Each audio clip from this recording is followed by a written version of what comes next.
And literally, that's what all the richest people do. Like Donald Trump, when he was running for office, everyone's like, oh, you never paid any taxes. Because he bought all this real estate, he had all these depreciations. It was legal, you know what I mean? So thing that we did. So we got there and we were driving these like dune buggies or whatever they were, ATVs. And I've got a call logged with that business owner. Because when he figured out what we were doing, like, oh, your deal makers, your business guys, you do deals. He's like, well, buy my business. Yeah, he said he was cash flowing about $1 million a year. So what's the cool thing that we should do? Should we like take over Disney one night or do something really cool like that? A very warm welcome to the Creative Dealmaker podcast. I'm Carl Allen, I'm your host, and I'm going to be interviewing expert guests sharing investor strategies that will completely and utterly disrupt the market when it comes to buying and selling businesses all over the world. So hi everybody, welcome to the Creative Dealmaker podcast. I'm Carl Allen, I'm your host. Got one of my great friends and business partners, absolute badass deal maker on today. We've got from Atlanta, Abraham Gray. How you doing? Doing good. And one of the first ninjas back in the day. One of the first ninjas back in the day, yeah. So one of the old school people. You've been in the programs for a while now, and you've done some insane stuff, both in business and in real estate. But we'll get into deals and your deal thesis and all that stuff in a minute. And then we'll talk about, something really cool that you and I partnered in Dealmaker Weekend and Creative Con. But just give us your backstory, the benefit of the viewers. You got a really interesting kind of backstory, and you've done some insane things in your life. But just talk about that for a minute. It's really interesting. Yeah. So my parents got divorced when I was, a baby, and I lived with my mom for a little while. Then I was a really troublemaker growing up, a really bad kid in school, get kicked out. I ended up moving to my dad, lived with him for a couple of years, and that didn't work out. I was still really bad. So by the time I was like 11, 12 years old, I just went from like foster family I probably went to like 4 or 5 foster families, then ended up in a boarding school. And from boarding school, I left. I went to a few more foster families, and then ended up moving to Atlanta right before I turned 16, when I was 15, to live with my grandmother. And I've been here ever since. And I turned, I collected sports cards my whole life. So I turned that into a business. When I moved here when I was 15, I went to shows, started buying more stuff. And then I started selling and buying. I was like, wait, there's a lot of money in this. And from then on, I was just a serial entrepreneur. I literally went from business to business. The baseball cards lasted for many, many years. I saw other hot collectibles that, started coming up, and I got into other collectibles, started selling more and more stuff, buying and selling a lot of stuff, then got into all kinds of other businesses. One of the cool things is when I was in sports cards, I got into other collectibles, Beanie Babies, and I had like a big website. And the first business that I ever bought from someone was a bolt-on to add on to my Beanie Baby Pokemon. Yeah, so that was my first bolt-on, and it was a creative deal. I paid about $600,000 for it back in my early 20s. But mostly I was, I've been buying businesses for many years, but maybe like one every few years. I was really starting these businesses. I had these really hot businesses that didn't exist anywhere that I would just come up with and start. And the ones that did really well, I scaled and opened up dozens, even hundreds of locations. And the ones that didn't do good, I shut down before you really lost too much money. And, I would try like 10 things and maybe 2 would work, and I would scale those 2, get rid of the 8 fast. And then I ended up, meeting you, got the Ninja back then. And you kept harping on, oh, you got to buy businesses. You got to buy businesses. It's way more safe. It's way more. And after I bought Ninja, I actually started buying like multiple businesses every single year. I was like, yeah, you know what? Why I bought businesses in the past, but I wasn't like focused on buying businesses. Like I would buy one, and another few years later I'd buy another one. And I knew how good they did, because obviously with a bolt-on, you get to, get rid of all the overhead. You get to, grow your business. You don't have to do all the advertising. And I lost sight of it. And then when I bought Ninja, I literally bought like 20 businesses within the first couple of years. It was crazy. That's amazing. And what type of, so just talk us through the types of businesses that you're buying, because you're more focused like down in the leisure kind of pocket of the market, aren't you? Yeah, I do different stuff than you buy. I mean, right now I happen to have a lot of entertainment. So I have like a few dozen entertainment concepts like axe throwing, escape rooms, arts and craft studios, putt-putt golf. I have a bunch of martial art gyms and fitness gyms, but I really buy just about everything now. So, I bought, as of now, I have 4 trophy stores I bought. I know. We use you for all of the tombstones that send our proteges when they buy businesses, right? So, yeah. That was one of the first businesses I bought after I bought Ninja. Was it really? the first trophy store? But since then, I bought 3 more because they're bolt-ons. Like bolt-ons are like, those are like crazy. Like, those are my favorites. So I'm always looking for bolt-ons for every business I have. But so trophy stores, I have retail. Then I opened up. Well, I didn't open up. I mean, I bought some ice cream stores, yogurt stores. I bought just a few other types of businesses, oil change places. I've got a studio where we film and edit content for people. So we do a lot of cool content for a lot of different people, a lot of celebrities and just people that are big in business. And literally, when you start a protege, one of my good friends, Mona, joined, and she was so hyped. Now, so Mona and Juliana. So now they have actually bought multiple businesses, and I partnered with them on a couple businesses. So we bought some cleaning companies. We actually bought 2 together now. That one was the first one. Then we bought a bolt-on to add them 2 together. So really, just all kinds of different industries. Nice. And what's your favorite business that you've acquired, like across all of your portfolio? Because you must own like 100 businesses or partnered in 100 deals right now. Like what's your favorite deal? I don't mean the one that pays you the most cash flow. Like I've been to some of your businesses. They're amazing. Yeah. The axe throwing stuff is crazy. But like, what's your favorite business that you own? I mean, so I like them all for different reasons. The first one that I bought was cool because that's like the first one. Your first one, like you always remember. The first, the one that makes the most money is the one you're always going to remember. The one that you have the most fun at is you're always going to remember. So every single one is a little different because some I have the most fun at, some make the most money, some was my first, some was like the hardest deal that I was able to put together, the hardest negotiation. So that's kind of cool. Like when you have to negotiate with someone that's like a very tough person to negotiate with and you get the deal done, that's special too, because you're like, wow, if you could do this, you could do anything, So each one has a special story, but ultimately the ones that, I probably enjoy the most are the ones that I take my kids to, which are the entertainment. I go to a lot of these gyms that I bought, every single week. So those are the ones that I'm at the most. I don't really run any of them, but like, I use it for what they do. So those are kind of cool.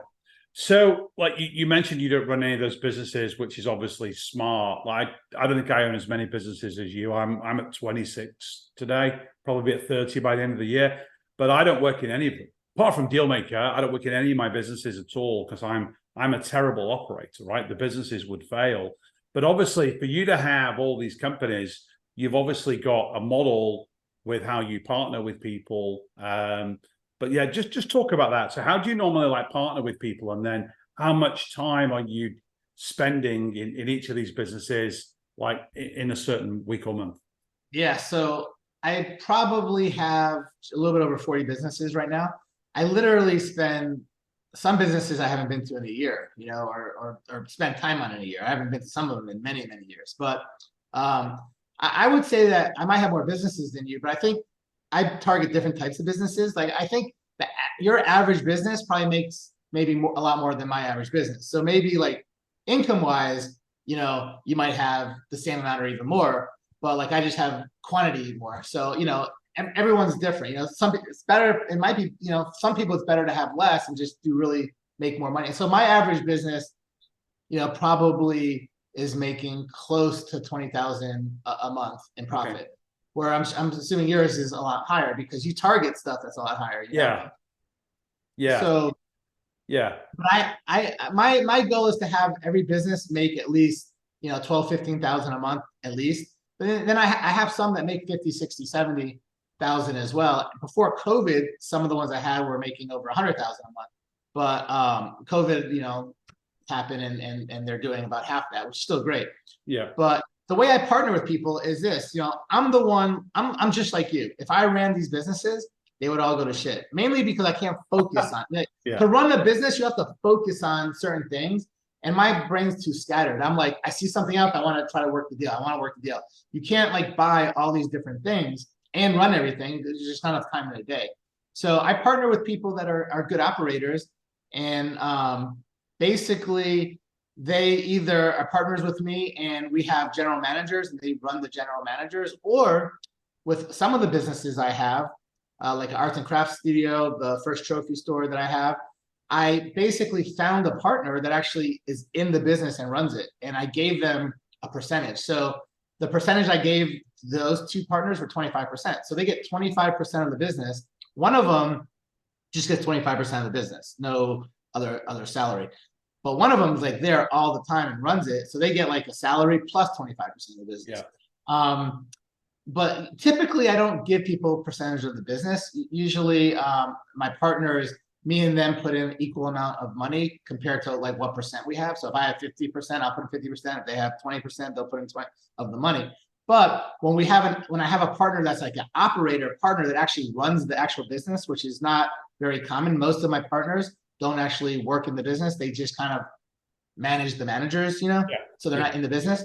Those types of people, they don't get a percentage. They just, whatever they buy in, that's the percentage they get. But it is worth on some businesses to have the person running it be your partner, because they're going to care a lot more about it. Of course. And they're going to, 10x it, because it's theirs, and Yeah, they're going to make they're sure. a partner. They're a shareholder. A partner. It's Right. a psychological shift that they go through. For sure. So one of the other things that's really funny, right? So when I know you've been in the programs for years. I think I met you 2019 in December at the Miami event, and I knew back then you were doing a lot of real estate type stuff. I think you've probably even done more real estate than you bought businesses in the last like 5 years. And then even when I came to your event in last November, which was the catalyst for us to have Dealmaker Weekend and Creative Con, and we just come off an amazing event in Scottsdale. But back then, I wasn't a real estate guy, and I remember in November of last year, everyone's saying like, yeah, sub 2, like you can buy real estate as like a sub 2 deal. Can you buy a business like as a sub 2 deal? And I'm like, I don't even know what the fuck a sub 2 deal is like. And when they explained it, I said, oh yeah, we call that buying on a going concern. That's the English phrase. But now I just use sub 2. And one of the things that's blown me away is, well, I've done quite a lot of real estate deals this year. I'm proud of you, by the way. I'm proud of you. Thank you. I've bought 5 houses, and then I'm partnering with Ross and Chris, and we're going to do 500 houses in the next 5 years.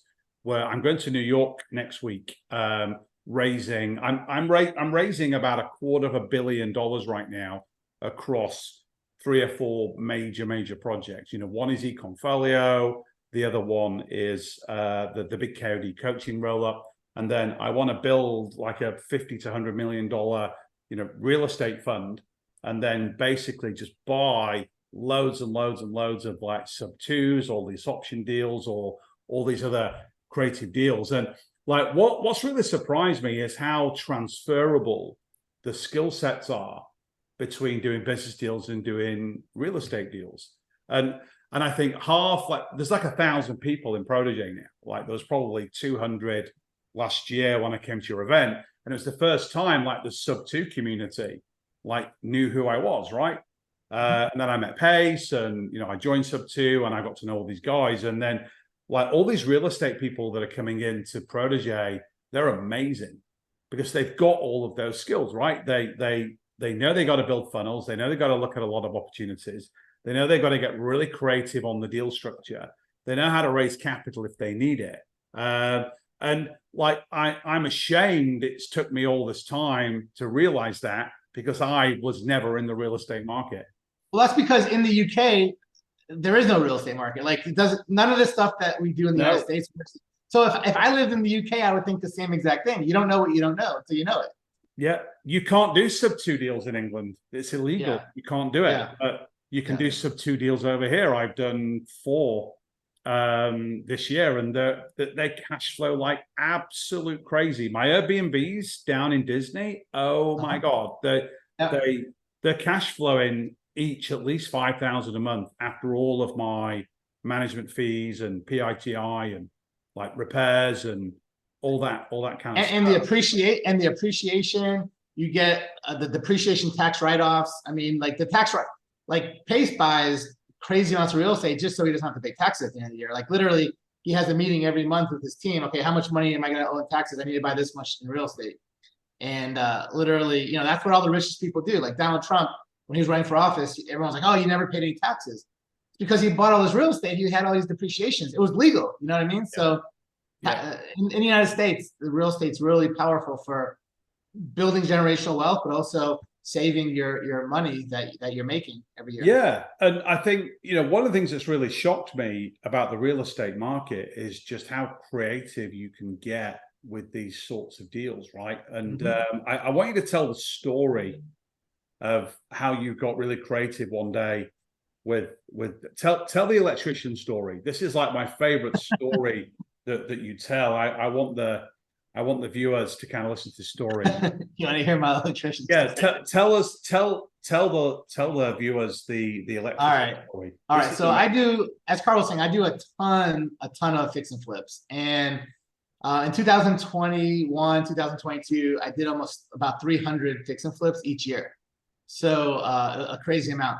And to do that many, like you can't really go and pull permits and everything and do it. It just takes too long. It costs a lot more. So I always just do everything. And if I get, run into a problem, I figure out a way to work it out. So there's this one house that I was 90% done with. And literally at the end of the job, I cut down some trees in the backyard, and they were big trees and you're not supposed to cut them down. So one of my neighbors complained and the code enforcer came. And I tell you the neighbor's name was Karen, but basically the code enforcer came and they're like, yeah, we, got a complaint. We got to, do you have permits to cut these trees? We don't see them. I was like, no, I didn't know I need permits, all this other stuff. I got in trouble. I had to pay some fines, but the guy looked around my house. He's like, dude, this house looked like brand new. Like this is a house built in the 1950s. Like it looks brand new. Like, did you just remodel it? I was like, yeah, we just like painted it, nothing much.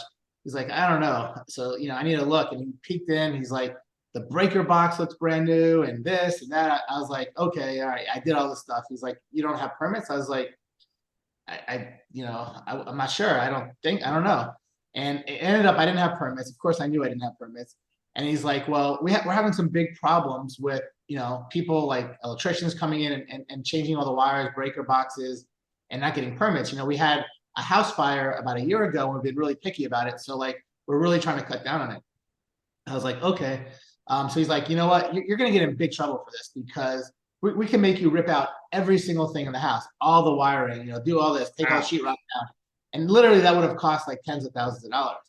And I was like, well, what can I do to not have to do that? He's like, well, what we're doing is people that are doing this stuff illegally without permits, if you turn in the electrician, because we know this is a real electrician because you did everything, like it looks like everything was done pretty much right. We can't see everything because the sheetrock's on, but we're trying to bust these people because we can't just let people do this. So if you turn in your electrician, we'll let you off the hook with just, maybe 10% of the cost that you're going to have. If you don't turn them in, you're going to have crazy costs. So I was like, all right, fine. So I need you to send me an email saying that if I turn my electrician in, you'll basically let me just do this minor stuff. It's going to cost me, a few $1,000 and, let it go. He's like, all right, fine. So they send me this email. And now I'm like, oh shit, now I got to turn my electrician. Now this electrician, I literally have been dealing with him for 25 years plus. Like he's been doing my stuff forever. And you couldn't turn him in. I couldn't turn him in, but that's all. He's a good friend of mine at this point. And that's all he does. Like he has like his wife, his kids. If he turned in, he'd lose his license. He'd be screwed. Like there's nothing else he knows how to do, and he's a good electrician. So I'm thinking to myself, well, I already told him I'm going to turn this electrician. But I can't turn my electrician. So what do I have to do? So I started thinking about it for about 20, 30 minutes. And I thought of the best idea. And again, this all comes down to being creative. Like literally, I get out of trouble all the time in every situation just by thinking of really cool, creative stuff. So on this particular case, I was like, you know what? I went to my assistant. I'm like, go online and Google and figure out all the electricians that died in the last 6 months that live in the Atlanta area. So that's what he did. And he found like 4 or 5. And we called the first one. He's like, "Oh, is Larry there? We're trying to get he was my electrician. We need him to do some more work." And first one's like, "Oh no, Larry just died a few months ago." And he's like, "Oh, that's terrible. Is there somebody else in your company that could come do the work?" And they're like, "Oh yeah, we have a big company. We have like 10 other people we can send." And he's like, "Nah, we don't want to get that company in trouble, and whatever, they might have records." And so this happened like on the second call, third call, same thing. It was bigger companies. The fourth call, Larry there, this old lady answers. She's like, "No, he just died a few months ago." And my partner is like, "Oh man, that's terrible. Like, is there anyone else that could do the work? Because we've been using him for years. He's a great electrician." She's like, "No, he was like a one-man show. We shut the company down." And boom, so we had the person. So that was the person we were able to use. So we literally took that company, and we knew that this person couldn't get in trouble. The company couldn't get in trouble. Like, if the code enforcer called, the lady's gonna answer the phone and say exactly what happened. Like, everything's gonna be planned out. And so we used that person. We gave it to the code enforcer, and he called me back a couple of days later. He's like, "Abraham, you're not gonna believe it." I'm like, "No, what happened? Did I do something else? What else am I getting in trouble?" He's like, "No, we called and talked to the electrician, and his wife answered, and he just died in the last few months." I was like, "Oh my God, no way!" I was like, "That's the electrician I use all the time. I don't know what I'm gonna do. That's terrible. I need to call her right away and wish her condolences." And the bottom line is, that's how I was able to get out of that trouble. So instead of me charging, costing me like tens of thousands of dollars to basically rip everything out and redo it, it probably cost me under $5,000, and I got it all done. But that's my electrician story. That was like the really quicker, faster version of it. But, No, yeah. I love the story. Thank you for telling it. I've used similar stories like that where I get parking tickets. So in England, when you're driving around England, you've got all these like speed cameras now. And like in England, if you get caught 4 times within a like 3-year period, it's an instant ban, right? They ban you for up to a year. It's crazy. So I was driving one day and I was in a rush, and I went through 4 different speed cameras, right, within the same day, and I got 4 tickets. And that would be like an instant ban, which wouldn't alter my life that much. I'd just get a driver. But I like driving my cars, right? So, and I was in my Audi R8, so I'm literally like speeding away.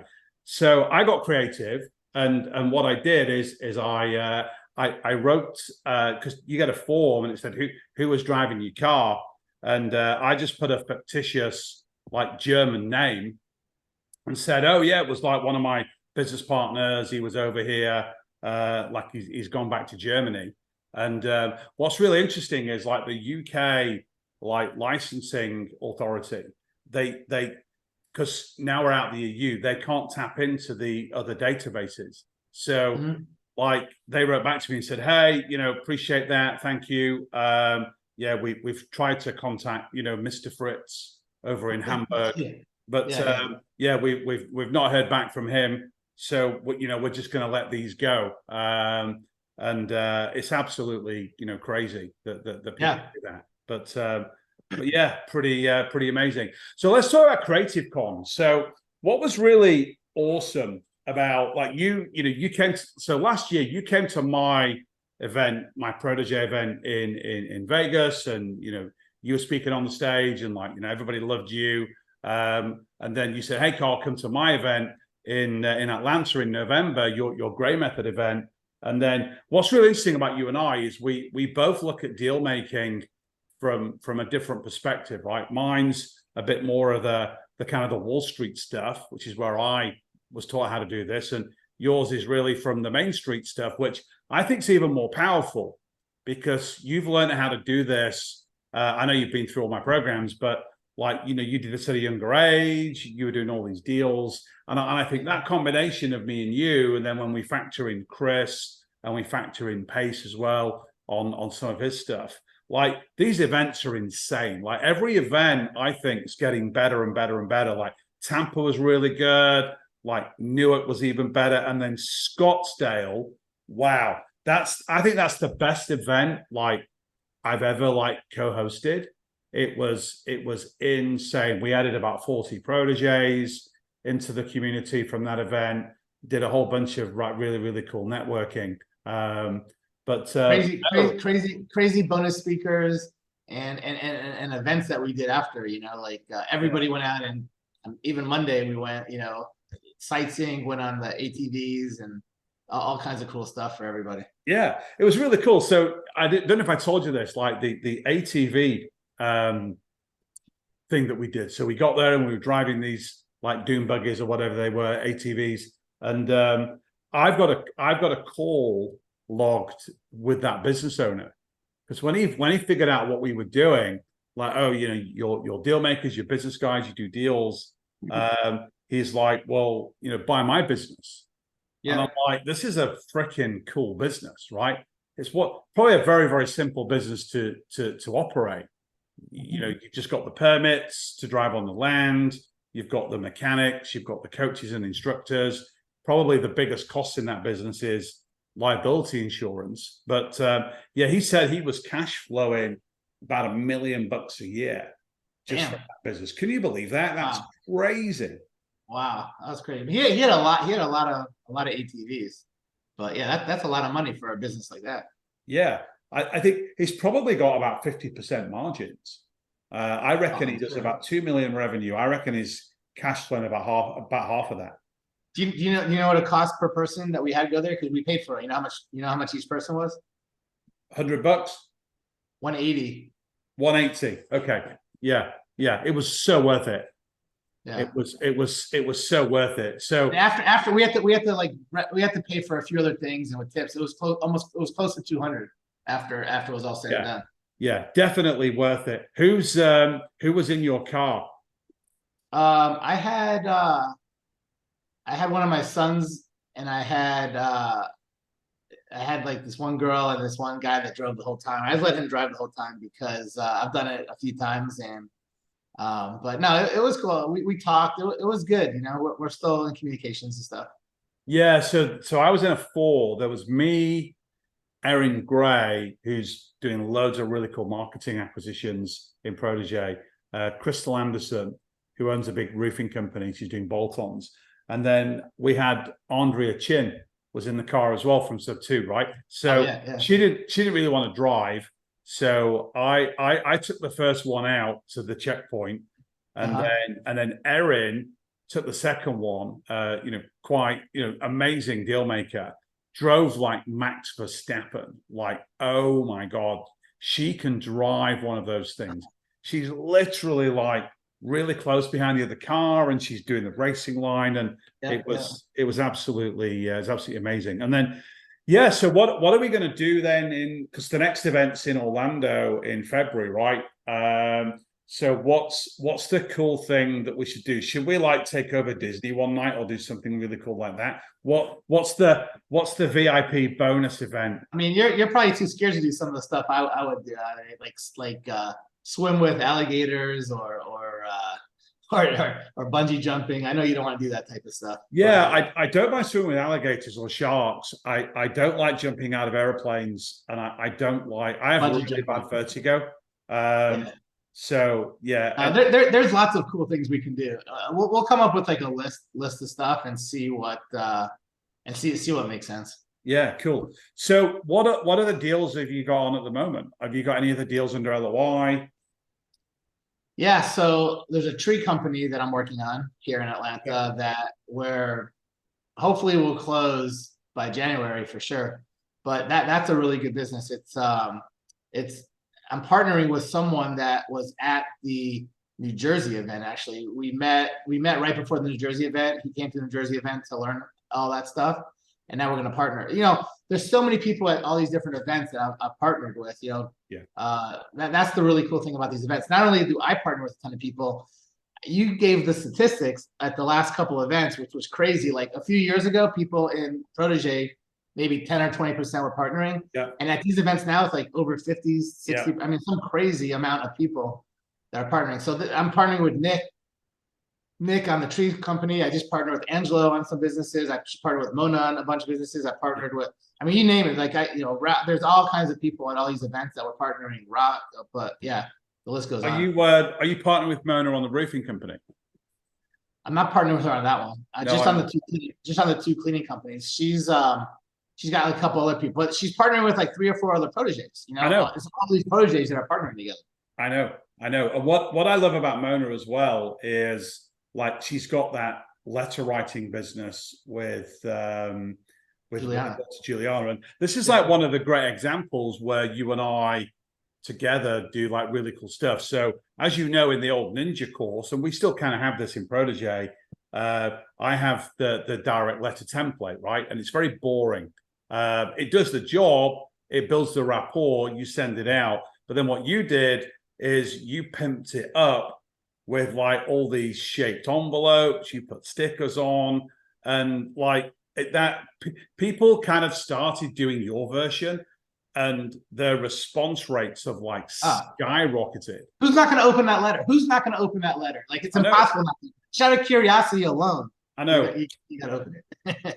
It's so funny. One thing I used to do, I've not done it for years now, along the same line, is I used to instead of just sending them a letter, what I would do is I got a designer to do me a mock-up of like the front page of the Wall Street Journal, and I called it the Dealmaker Times, and it had a photo of the business owner that I'd snagged off LinkedIn or whatever on the page, with an article that said, you know, Mr. Smith, whoever it was, wins Dealmaker of the Year award because he'd sold his business to me. That was the story. And then there'd be articles in there around particular types of businesses in that industry, right? So it was like an industry specific. So let's say I was targeting like a PR firm. So I'd have loads of articles about PR. I'd have, you know, the photo and then the generic article. And I would put it in a frame. So I could buy a frame for like $2 and I would ship it another $2. And literally everybody used to call me, like everybody. Even if they didn't want to sell me their business, they'd just say, this is the coolest thing like I've ever seen. Like one guy said, hey, I don't want to sell my business right now, but I've actually put this on the wall, right? This is how I bought my first PR deal in the UK. He put it on the wall. And he just said, hey, you know, I'm looking at it because it's really funny and my employee thinks it's really funny. And then about 3 months later, right, he calls me. And he told me originally he was on like a 3-year time frame. He's like, 3 years, I'll call you. I'll give you the numbers in 3 years and then let's figure out a deal, right? So literally 3 months in, he calls me. And because I send out hundreds and thousands of these, I don't remember everybody. So it's like, yeah, it's Jeff from the PR firm. You sent me that frame picture. I'm like, oh yeah. He said, well, hey, I've been staring at that every day for like 90 days, right? Every day I come in the office and I'm looking at it. And he said, yesterday I had a really bad day. Like a lot of things went wrong and nothing major, but you know, I came in this morning and I just looked at that poster again and I just thought, you know what, maybe now it's time, right? So what you're doing with these approaches is, like some people send them and let's say they get 20% response rate. And then like all the 80% that don't respond to you, they will at some point, right? They will at some point. January is like my busiest month for inbound deals because all the letters I've sent out, all the connections I've made that they weren't ready, they'll get into their businesses after the Christmas holidays and it's cold, it's dark, it's wet, you know, they're miserable, you know, they're fighting with their wife. Two really cool statistics. January is the biggest month of the year for divorces and selling companies, which is crazy. Wow. Yeah. And as you know, sometimes people sell businesses because they're going through a divorce. Yeah. And they need to liquidate the asset. That trophy store that I bought, the first one after I joined Ninja, I bought it because of a divorce. That was a divorce. They call it the 5 Ds: death, distress, divorce, distraction, and depression. Those are the big 5 reasons why, why people are going through these things. But no, well, hey man, I know you're super busy doing tons and tons of different things. I will let you go. Really appreciate you coming on the show and sharing the story. And thanks for telling the electrical story again. That story never gets old. It's so cool. But no, I'll catch up with you. As I said before we started recording, I've just gone under contract for a real estate coaching company.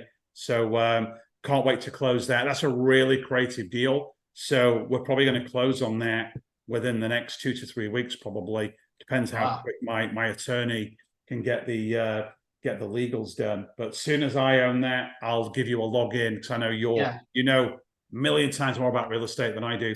But yeah, maybe we'll have you on as a guest coach in that program. Yeah, I'm excited. I can't wait to hear the details and see when it closes. All right, man. Well, great. Thanks for coming on the show. I will see you later. All right, buddy. Bye-bye. Okay, bye-bye. Bye. Bye.